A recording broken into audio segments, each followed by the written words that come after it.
नमस्कार। जैसा कि आपको पता है, हम दिव्य होम में हिंदू धर्म के विविध संप्रदाय की सीरीज चला रहे हैं।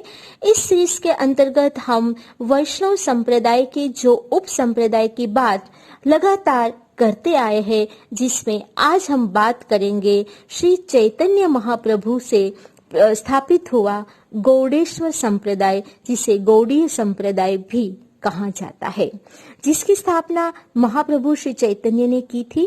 महाप्रभु श्री चैतन्य का जन्म 1480 में फागुन शुक्ल पूर्णिमा के दिन पश्चिम बंगाल के नवद्वीप नामक गांव में हुआ था, जिसे आज मायापुरी नाम भी कहा जाता है।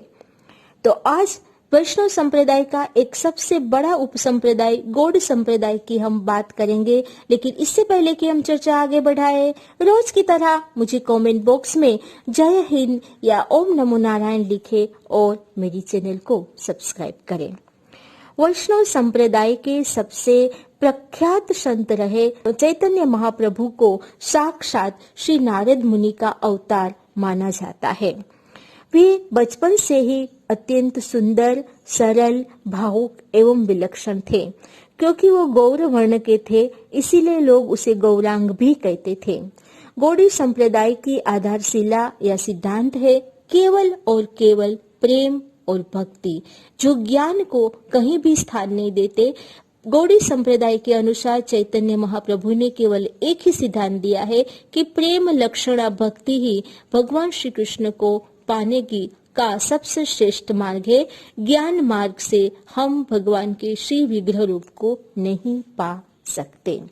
श्री चैतन्य महाप्रभु 1509 में जब अपने पिता का श्राद्ध करने गया में गए, वहां उनकी भेंट ईश्वरपुरी नामक एक संत से हुई, जिन्होंने बताया उन्हें कि केवल कृष्ण कृष्ण रटने को कहा। वहीं से उनका पूरा जीवन बदल गया। श्री चैतन्य महाप्रभु के भक्ति आंदोलन को उजागर करने के लिए उनके साथ उनके शिष्य नित्यानंद प्रभु और अद्वैताचार्य महाराज भी गए रहे, और ये सब ढोलक, मृदंग, झांझ, मंजीरे आदि वाद्य यंत्र लेकर गांव-गांव, गली-गली उच्च स्वर में भगवान श्री कृष्ण के हरि नाम का संकीर्तन प्रारंभ करते थे, जो भक्ति आंदोलन का मुख्य मार्ग बताया गया है।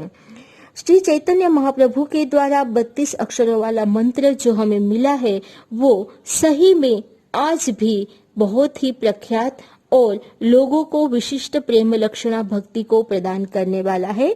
मंत्र है हरे कृष्ण कृष्ण कृष्ण हरे हरे, हरे राम राम राम हरे हरे। मात्र 32 अक्षर वाला ये मंत्र आज भी बहुत ही प्रख्यात और भक्ति मार्ग का सुख्यात मंत्र माना जाता है। केवल 24 वर्ष की आयु में श्री चैतन्य महाप्रभु ने संन्यास लिया, और संन्यास लेने के तुरंत बाद वो सर्वप्रथम जगन्नाथपुरी गए, जहां कहा जाता है कि पुरी में भगवान श्री जगन्नाथ की मूर्ति को देखकर वे इतने भाव विभोर हो गए कि वहां खड़े खड़े ही उन्मत्त होकर नृत्य करने लगे और मूर्छित हो गए। संयोगवश वहीं पे सार्वभौम श्री भट्टाचार्य महाराज मौजूद थे। वे उन्हें अपने घर ले गए और वहां उन्होंने श्री चैतन्य महाप्रभु की भेंट बड़े बड़े दार्शनिकों और फिलोसोफर से किया, लेकिन चैतन्य महाप्रभु ने वहां पर भी सभी दार्शनिकों को अपने भक्ति मार्ग से पराजित किया और भक्ति मार्ग को ज्ञान मार्ग से ऊपर सिद्ध किया। श्री चैतन्य महाप्रभु के भक्ति से प्रभावित होकर ही श्री भट्टाचार्य ने सतश्लोकी चैतन्य शतक की रचना की, जो आज भी चैतन्य शतक नाम से जानी जाती है। उड़ीसा के सम्राट गजपति महाराज भी साक्षात उसे चैतन्य महाप्रभु को श्री कृष्ण का अवतार मानते थे और समय समय पर उनका आशीर्वाद लेते थे। वे भारत के विविध भागों में बहुत ही अल्प आयु में भ्रमण करते गए और गली गली, गांव गांव हरे कृष्ण बोलते हुए, संकीर्तन करते हुए प्रेम लक्षणा भक्ति को आगे बढ़ाते गए।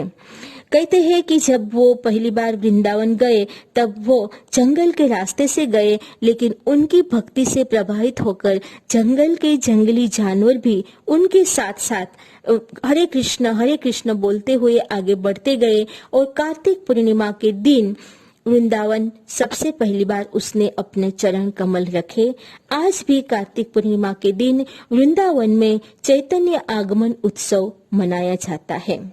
श्री चैतन्य महाप्रभु केवल 47 वर्ष की आयु में रथ यात्रा के दिन ही जगन्नाथपुरी में परम धाम को प्रस्थान कर गए।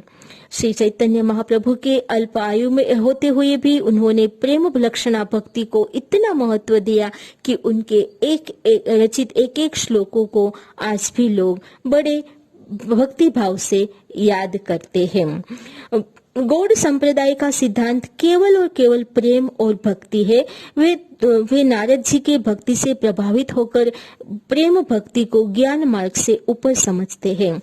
उन्होंने विश्व मानव को एक सूत्र में पिरोते हुए यह समझाया कि ईश्वर केवल एक ही है, वो है परमेश्वर श्री कृष्ण, और लोगों को एक मुक्ति सूत्र भी दिया। वो सूत्र है कृष्ण केशव कृष्ण केशव कृष्ण केशव पाहियाम, राम माधव राम माधव राम माधव रक्षयाम। यह उनका मुक्ति सूत्र था, जिसको मोक्ष सूत्र भी कहा जाता है। चैतन्य महाप्रभु भारत के भक्ति आंदोलन के सबसे प्रख्यात संत माने जाते हैं, जिनके ऊपर चैतन्य चरितामृत, श्री चैतन्य लीला, श्री चैतन्य भागवत, श्री चैतन्य मंजरी तथा चैतन्य शतक नाम के अनेक पुस्तक लिखे गए हैं।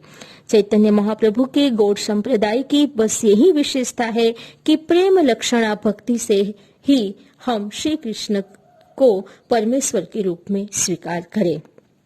हम सभी को पता है कि हम समय समय पर दिव्य होम में भारत के विविध हिंदू धर्म के विविध संप्रदाय की चर्चा करते आए हैं। आज हमने गौड़ संप्रदाय की और चैतन्य महाप्रभु की चर्चा की। आगे भी चर्चा जारी रहेगी और आगे जो हम हमारी नेक्स्ट श्रृंखला बता रहे हैं वो है वैष्णव संप्रदाय का एक और उप संप्रदाय, जिसे रामानंदी संप्रदाय कहा जाता है। देखते रहिए दिव्य होम।